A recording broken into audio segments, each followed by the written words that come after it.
She is back, you guys. The Devil Wears Prada 2 comes out next week. And if you thought the first movie was iconic, I can already tell this one is going to be just as iconic. And we are not just talking about the outfits, because of course, can't talk about the Devil Wears Prada without talking about the outfits. We're also talking about the power dynamics, the evolution within the industry, the new definition of luxury in 2026. Oh my gosh, I'm so excited to see this, you guys. I have not seen it yet. So I'm basically just talking about everything based off of what I've seen online already, but it looks so good, you guys. There's even a rumor that Anna Wintour actually gave feedback and her own input on the set design. It was something like the floral arrangement or something at Dior, because she didn't think that the color scheme actually matched the house identity, which is insane, but it sounds so on brand, and that just tells you everything that you need to know. So today we are breaking down everything that I'm excited for and what you need to know before watching the movie, because it isn't just a movie about fashion anymore.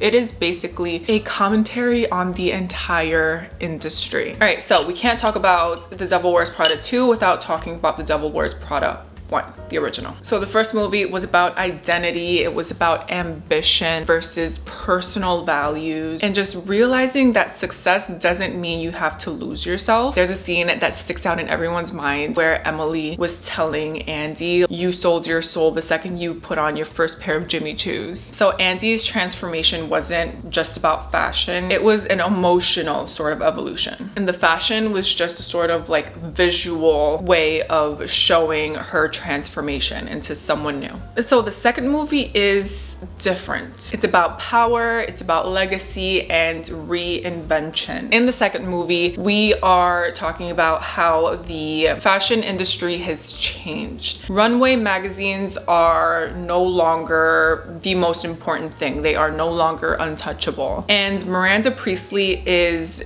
not operating in a world that she fully controls anymore, because back then fashion magazines were it. But today, when was the last time that you picked up a magazine from the store? Everything is digital. The digital space is taking over. So the questions become, who still holds the power in the fashion industry today? What does authority look like when the industry shifts? And who adapts and who gets left behind? Okay, so let's talk about the fashion. So in the first film, everything was very aspirational and loud and in your face. You could recognize the brands that they were wearing. Even to this day, people still remember the specific brands and the specific items that the characters wore. So everything was instantly recognizable. So think like Chanel boots, Hermes scarves, and it was very status driven. It was the opposite of quiet luxury. Now the second movie is a lot more quiet than the first. So you're seeing the transition into quiet luxury, which is really still a thing today. I know people complain about it. People are so tired of this whole quiet luxury thing, but it's still really, really huge. And it comes across in this movie. So in the new movie, we are really focusing on silhouette instead of logo, identity instead of just branding. So what you're really gonna see is sculptural tailoring, minimal but really expensive silhouettes, and more personal and intentional styling choices for each character. And again, this is the vibe that I'm getting from the clips that I've seen online so far. It's no longer about like, this is the designer that I'm wearing. It's about, this is who I am in the industry. So let's start with Miranda Priestley. She was the powerhouse then, and she remains the powerhouse in this new movie. She is still the best example of authority dressing, but now it feels a little bit more in control. So her looks are very much about structured tailoring, very sharp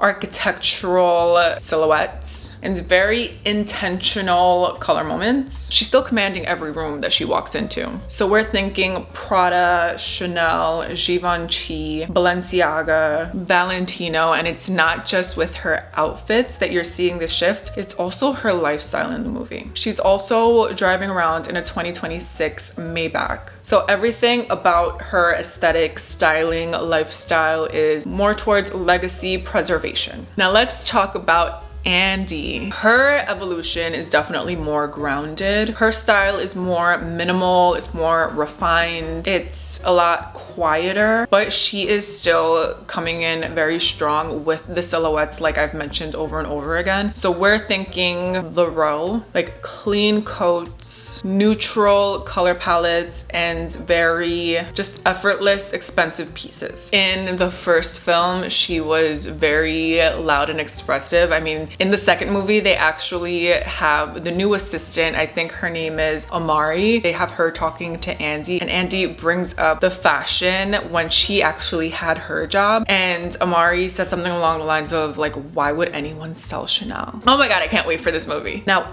Emily is in her like corporate power era. Her aesthetic is very sharp, it's very corporate luxury, full of like high impact tailoring. She more so represents the modern fashion executive, and it's more so of, you know, influence comes from business dominance, not just taste. So here we're thinking Saint Laurent, Bottega, Versace, Dior, because she's not really trying to fight for a seat at the table anymore. Like, she's already there. So the first movie, you saw a lot of recognizable luxury like Chanel, Hermes, Prada, Valentino, Dolce & Gabbana. And in the new film, the new movie, you're seeing more of like insider brands. Like, if you know, you know, like The Row, Bottega, Louis, Miu Miu. I am just kind of going off of the aesthetic that I've been getting off of the clips that I've seen online. Let's talk about the press tour, because the fashion there has been insane. We've been seeing a lot of red, which of course The Devil Wears Prada. Red is the color, but the actors have been dressing in a way that's kind of like an extension of their character. So Anne Hathaway has been wearing some really unique looks that are very like modern glamour, but controlled drama. So the storytelling doesn't really stop with the camera. You're seeing a lot of it off screen as well. And just like the movie, it is very intentional. So this isn't just another movie about fashion. This is about power. This is about how the times have changed, where the fashion industry is heading, and how identity is really communicated through the clothes that you wear in 2026. So what are you interested in seeing with this new movie? Is there any one character you're excited about the most? Let me know your thoughts down below. I am going to see this movie right when it comes out, just like the rest of you guys, and I can't wait to hear your thoughts.